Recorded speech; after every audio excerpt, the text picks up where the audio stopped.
মানাবা কেমন আছেন? এদিকে আসেন, দেখেন আপনাদের জন্য কি নিয়ে আইছি। ইস, আগের চেয়ে অবস্থা এখন আরো বেশি খারাপ হয়েছে। ইস, আচ্ছা আচ্ছা আচ্ছা, সাবধান সাবধান। এই সবগুলো আপনাদের জন্য।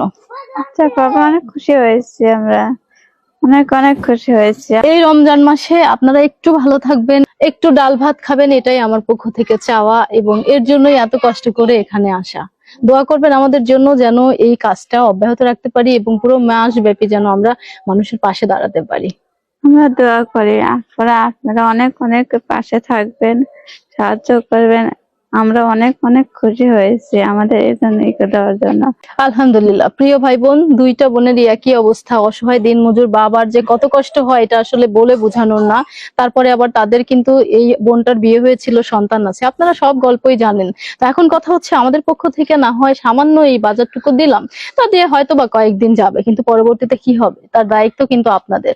সে একজন স্বামী পরিত্যক্তা নারী, এই বয়সে তার স্বামী তাকে ছেড়ে চলে গিয়েছে, কলিজার টুকরো দুইটা সন্তান আছে, সবকিছু মিলে অত্যন্ত কষ্ট করে অর্ধাহারে আর অনাহারে দিন যাপন করছে ময়না আপা।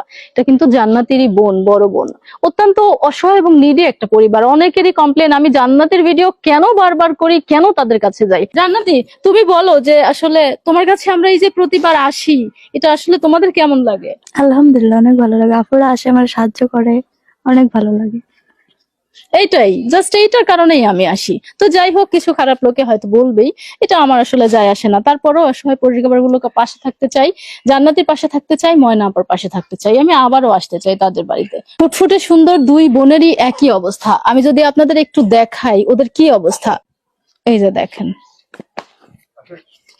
এই যে দেখেন, দুইটা বোনই এইরকম করে পাখির মতো উড়ে উড়ে হাঁটে এবং স্থির হয়ে দাঁড়াতে পারে না, ওদের জীবনের সব থেকে বড় প্রতিবন্ধকতা। আর এই যে এই বোনটা তো অনেক অসুস্থ, ও তো দাঁড়ায় থাকতেই পারে না। আমাকে ধরেন, মাথা ঘুরে গেছে, আমাকে ধরেন আপা, আমাকে ধরে না। হারে, এভাবে চলতে থাকলে তো।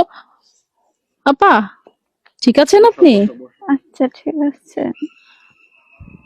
সাবধানে সাবধানে। ইস, দুইটা বাচ্চার কি হবে আপনি পৃথিবীতে না থাকলে? আল্লাহ, এত অসুস্থ। হ্যাঁ, বসবেন আন্টি, ওই চেয়ারটা একটু দেন না, ওর অসুস্থ খুব, বসবে, ওর মনে হয় মাথা ঘুরে গেছে, পড়ে যেতে পারে, একটু তাড়াতাড়ি দেন, একটু তাড়াতাড়ি দেন। ইস, আল্লাহ, দুনিয়াটাই এরকম। আল্লাহ, এই মানুষগুলোর সহায় হন। দেখেন মেয়েটার কি অবস্থা, অথচ ওর কিন্তু দুইটা দুধের বাচ্চা আছে। তাহলে এই বাচ্চাগুলোকে কে দেখে, ওকে কে ইনকাম করে খাওয়ায়? ওর যে দিনমজুর বাবা, আবার ওর বোনটাও প্রতিবন্ধী। মানে ওদের বাড়িতে আসলে সত্যি হাহাকার আর কষ্ট যন্ত্রণা ছাড়া আর কিচ্ছু খুঁজে পাই না আমি।